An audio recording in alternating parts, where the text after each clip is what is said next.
अवधारणा के बाद आज हम विचार विमर्श करते हैं जैव भूगोल का ऐतिहासिक विकास क्रम के बारे में। जैव भूगोल का विकास निश्चय ही जीव विज्ञानों से हुआ है।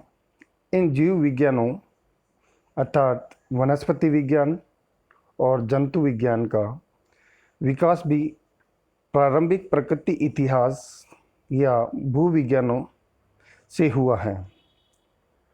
प्रारंभ में Carl von Linne, Alexander von Humboldt, Edward Forbes, Joseph Hooker, Louis Agassiz, Alfred Wallace, Charles Darwin आदि के कार्यों का विशेष योगदान रहा।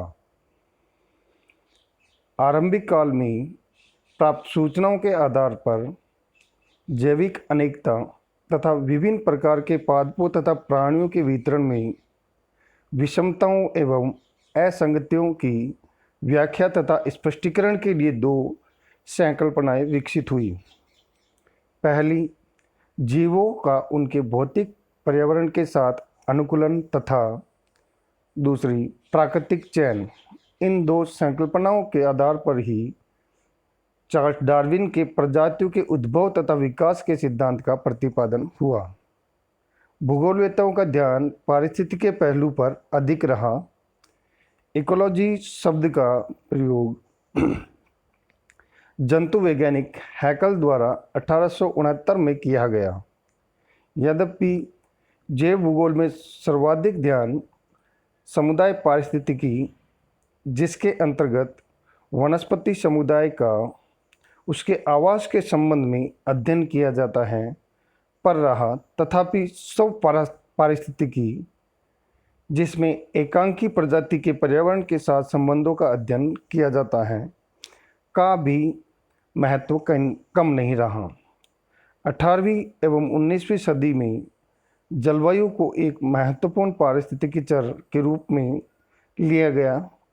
C.H. मेरियम का जीवन मंडल मुख्य रूप से जलवायु पर ही आधारित था। A.W.F. चिम्पेर की प्लांट ज्योग्राफी नामक पुस्तक में वनस्पतियों के विवरण, पर्यावरण दशाओं के साथ अनुकूलन के संबंध में वनस्पतियों की आकृतिक विशेषताओं की व्याख्या में जलवायु का प्रभाव अधिक दृष्टिगोचर होता है। वनस्पति जलवायु संबंधों का स्पष्ट प्रभाव कोपेन 1918 द्वारा प्रस्तुत विश्व जलवायु प्रकार में दिखाई देता है।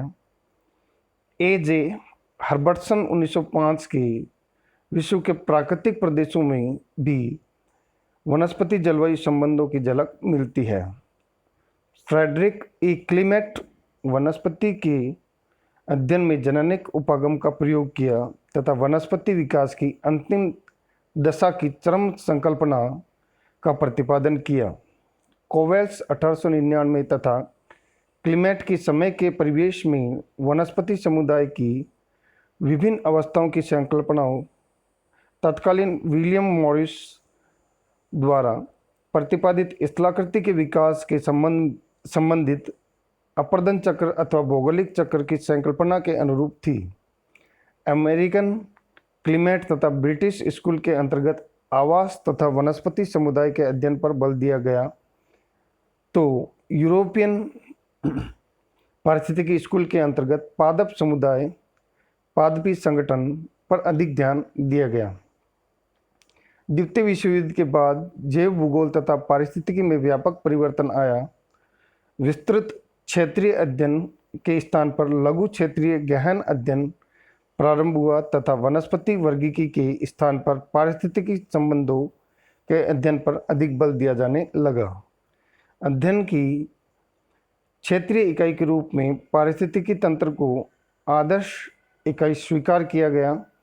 विगत दशकों में मानव द्वारा जीवमंडल के जैविक एवं अजैविक पदार्थों की लगातार विध्वंस द्वारा उनके अपक्षय के कारण उत्पन्न पर्यावरण अवनयन पारिस्थितिकी समस्याओं के प्रति पर्यावरणवादी, पारिस्थितिकीवादी, संरक्षणवादी तथा नियोजकों में जागरूकता बढ़ी है। परिणाम स्वरूप पारिस्थितिकी तंत्र रूपी इकाई में जैवमंडल के संगठकों, जीवमंडल के पोषक तत्वों तथा ऊर्जा के प्रवाह, चक्रण एवं पुनः चक्रण, मृदा तंत्र, पादप तंत्र तथा प्राणी तंत्र तथा बायोम के क्रमबद्ध अध्ययन तथा मानव पर्यावरण संबंधों के अध्ययन के साथ ही पारिस्थितिक समस्थिति में अव्यवस्था के कार्य को तथा उनके निवारण के समुचित उपायों पर अधिक ध्यान दिया गया।